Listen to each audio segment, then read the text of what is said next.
The Judge's House by Bram Stoker. Chapter 1. It was April, and John Moore was studying for an important examination. As the date of the exam came nearer, he decided to go somewhere and read by himself. He did not want the amusements of the seaside or the beauties of the countryside. He decided to find a quiet, ordinary little town and work there undisturbed. He packed his suitcases with clothes and books. Then he looked in a railway timetable for a town that he did not know. He found one and bought a ticket to go there. He did not tell anyone where he was going.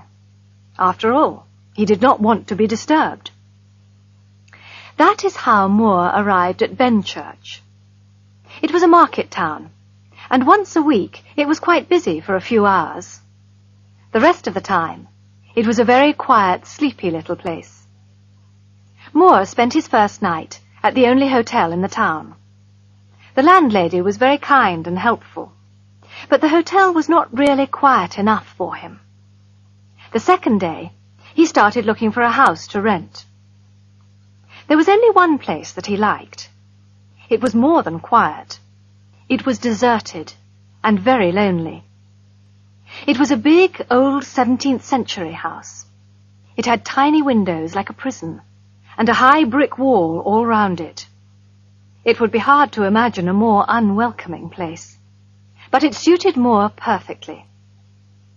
He went to find the local lawyer who was responsible for the house. Mr. Carnford, the lawyer, was very happy to rent the house to him. "I'd be glad to let you have it free," he said, "just to have somebody living in it again after all these years.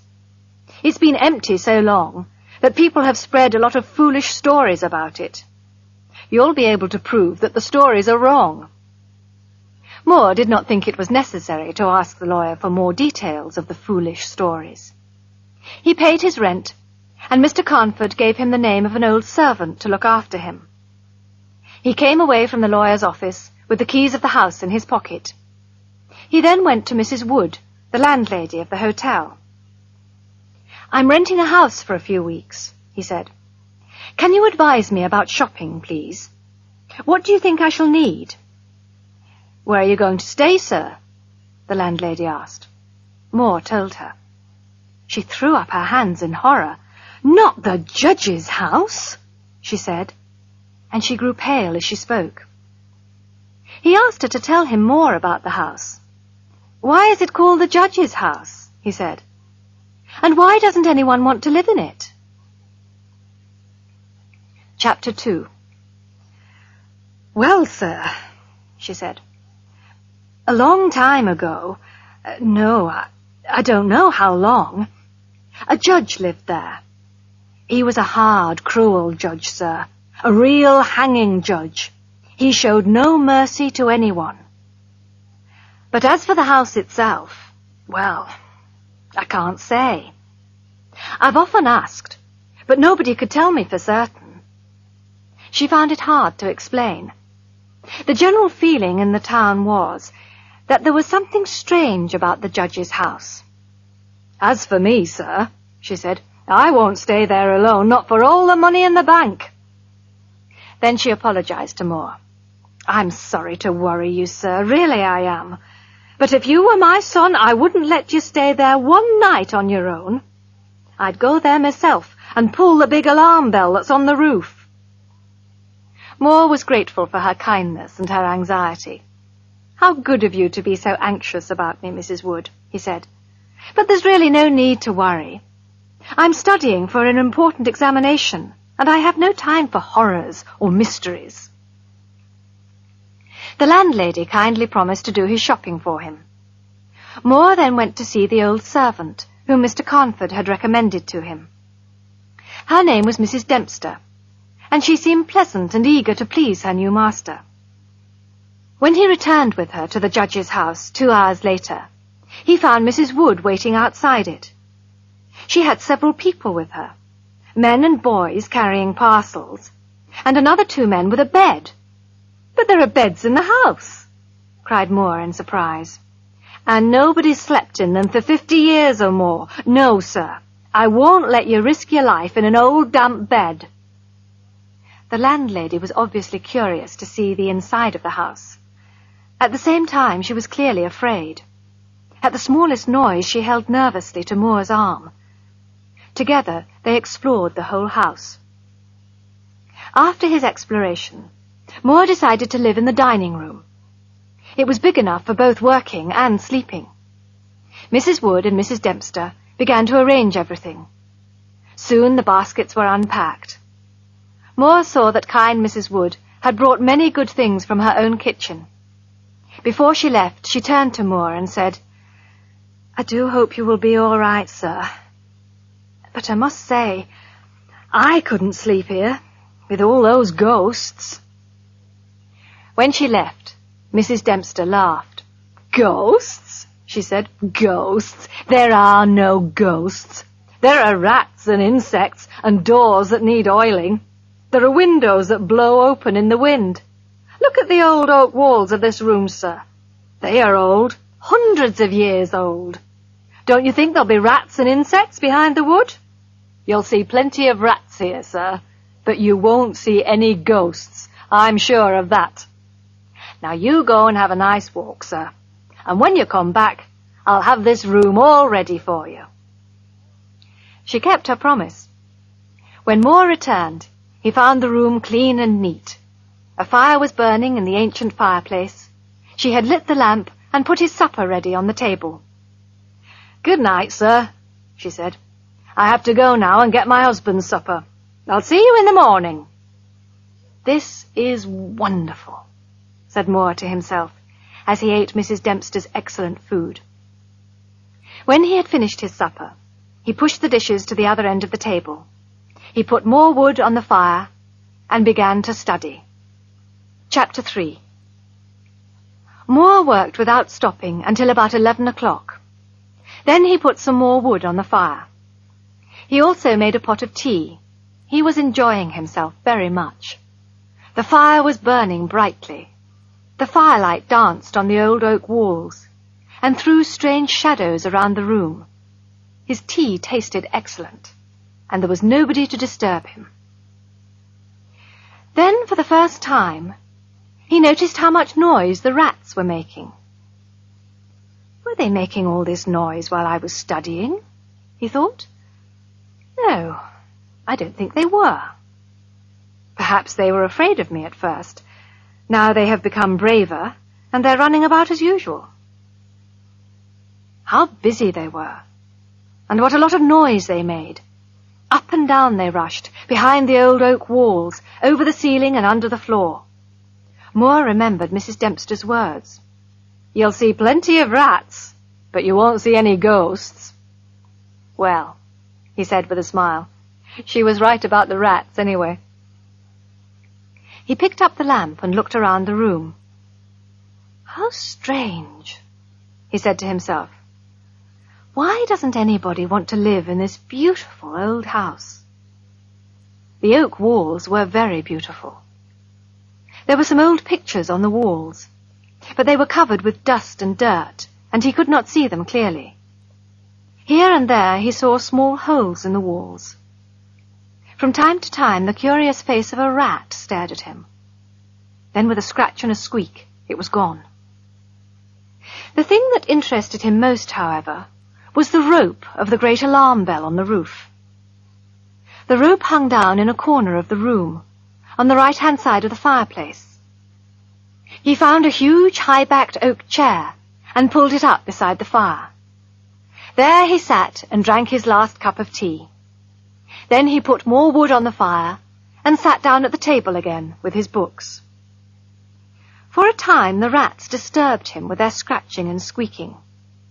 But he got used to the noise, and soon he forgot everything except his work. Suddenly he looked up. Something had disturbed him, but he did not know what it was. He sat up and listened. The room was silent. That was it. The noise of the rats had stopped. "That's what disturbed me," said Moore with a smile. He looked around the room. and saw an enormous rat. It was sitting on the great high-backed chair by the fire, and it was staring at him with hate in its small red eyes. Moore picked up a book and pretended to throw it. But the rat did not move. It showed its great white teeth angrily, and its cruel eyes shone mercilessly in the lamplight. "Why, you—" cried Moore. He picked up the poker from the fireplace and jumped up. Before he could hit the rat, however, it jumped to the floor with a squeak. It ran up the rope of the alarm bell and disappeared in the darkness. Strangely, the squeaks and scratches of the rats in the walls began again. By this time, Moore no longer felt like working. Outside the house the birds were singing. Soon it would be morning. He climbed into bed and immediately fell asleep. The Ghost Coach by Amelia B. Edwards. 1. This is a true story. Although 20 years have passed since that night, I can still remember everything about it very clearly indeed. During those 20 years, I have told the story to only one other person. I still feel uncomfortable about telling it. Be patient with me, please. Do not argue, and do not try to explain anything. I do not want your explanations. I do not welcome your arguments. I was there after all, and I have had 20 years to think about it. I had been shooting in the lonely hills in the north of England. I had been out all day with my gun, but without success. It was December, and a bitterly cold east wind was blowing. Snow was beginning to fall from a heavy grey sky. It was becoming dark, and I realized that I had lost my way. I looked around me and saw no signs of human life.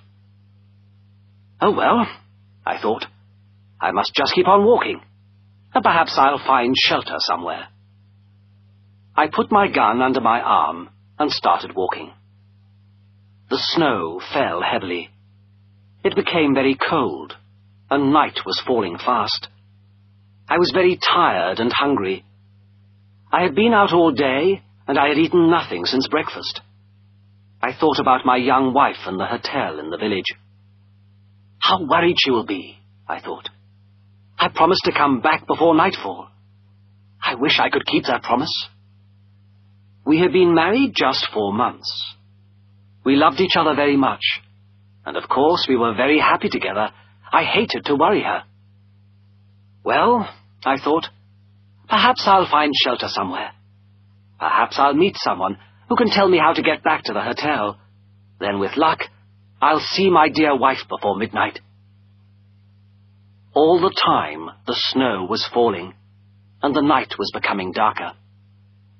Every few steps I stopped and shouted, but the only sound in that wild, lonely place was the wind. I began to feel uneasy. I had read stories about travelers who were lost in the snow. They walked until they were too tired to walk any more. Then they lay down in the snow and fell asleep and never woke up again. That mustn't happen to me, I said to myself. I can't let it happen. I mustn't die when I have so much to live for. What would my poor wife do without me? I pushed away these frightening ideas. I shouted louder, and then listened for an answer. Above the sad, complaining sounds of the wind, I thought I heard a far-off cry. I shouted again, and again I imagined that I heard an answer. Then, out of the darkness, appeared a little white circle of light. It came nearer. It became brighter. I ran towards it as fast as I could, and found an old man with a lantern. Thank God, I cried. I was very, very pleased to see him. He did not look at all glad to see me, however. He lifted his lantern and stared into my face.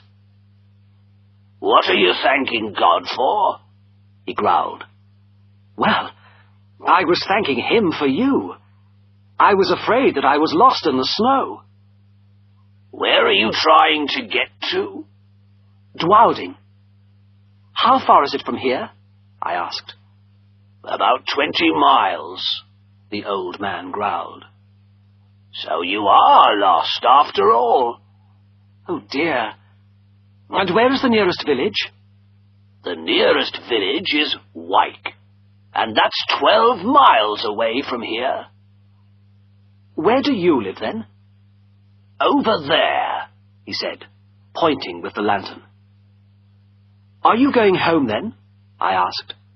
Perhaps I am. Then please let me go home with you, I said. The old man shook his head. That's no good, he said. He won't let you in. Oh, I'm sure he will, I said. Who is he? My master. Who is your master? I asked. That's none of your business, was the old man's rude reply. Well, please take me to him. I'm sure that your master will give me shelter and supper tonight. Well, I don't think he will. But I suppose you can always ask, the old man said crossly. He shook his grey head again and started walking.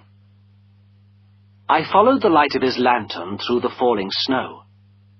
Suddenly, I saw a big black shape in the darkness. A huge dog came running towards me. It growled angrily. Down, King, said the old man. Is this the house? I asked. Yes, this is the house. Down, King. And he took a key out of his pocket. The door was huge and heavy. It looked like the door of a prison. The old man turned the key, and I saw my chance. Quickly, I pushed past him into the house. 2. I looked around me. I was in a very big, high hall. While I was looking, a bell rang loudly.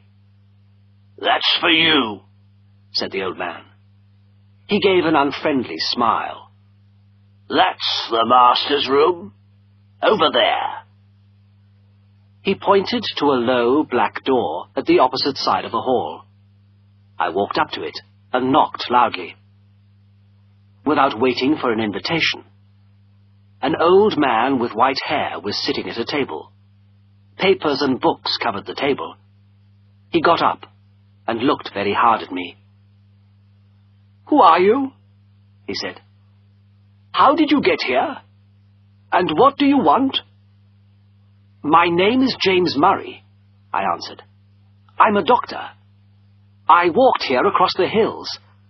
I need food, drink, and sleep. This is not a hotel, he said.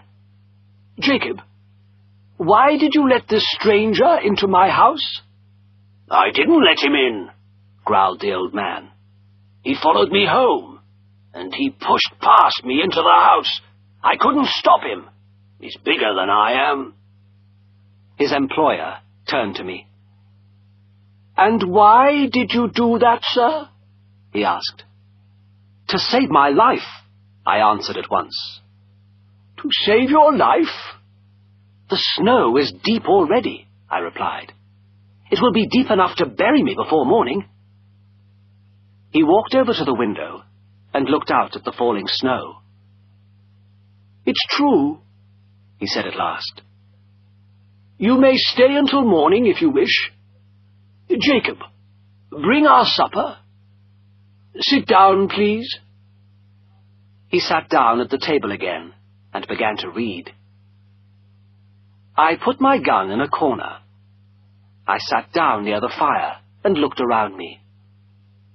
This room was smaller than the hall, but I could see many unusual and interesting things in it. There were books on every chair. There were maps and papers on the floor. What an interesting room, I said to myself. And what a strange place to live. Here, in this lonely farmhouse, among these dark hills. I looked round the room. Then I looked again at the old man. I wondered about him. Who is he? I thought. What is he? He had a big, beautiful head. It was covered with thick white hair. He had a strong, clever, serious face. There were lines of concentration across his wide, high forehead, and lines of sadness around his mouth. Jacob brought in our supper. His master closed his book and invited me politely to the table. There was a large plate with meat, brown bread, and eggs, and a pot of good, strong coffee. "I hope you're hungry, sir," said the old man. "I have nothing better to offer you." But my mouth was already full of bread and meat. "It's excellent," I said gratefully. "Thank you very much." "You're welcome," he said, politely but coldly. His supper, I saw, was only bread and milk. We ate without speaking. The old man seemed sad. I tried to imagine why he lived such a quiet and lonely life in this far-off place. When we had finished, Jacob took the empty plates away, the window. "It has stopped snowing," he said. I jumped up. "Stopped snowing?" I cried. "Then perhaps—" "No, of course I can't. I can't walk 20 miles tonight." "Walk 20 miles?" repeated the old man in surprise. "What do you mean?" "My wife is waiting for me," I said. "She does not know where I am. I'm sure she's very worried." "Where is she?" "At Dwalding, 20 miles away." "At Dwalding?" he said slowly. "Yes, that's right. It is 20 miles away. But do you have to go there at once?" "Oh, yes," I answered. "She'll be desperate with worry. I'll do anything." "Well," said the old man, after a moment's hesitation, "there is a coach. It goes along the old coach road every night, and it always stops at Dwalding." He looked at the clock on the wall. "In about an hour and a quarter, the coach should stop at a signpost about 5 miles from here. Jacob can go with you and show you the old coach road that leads to the signpost. If he does that, do you think you'll be able to find the signpost all right?" "Easily. And thank you." He smiled for the first time and rang the bell. He gave Jacob his orders, then turned to me. "You must hurry," he said, "if you want to catch the coach. Good night." I thanked him warmly. I wanted to shake his hand, but he had already turned away.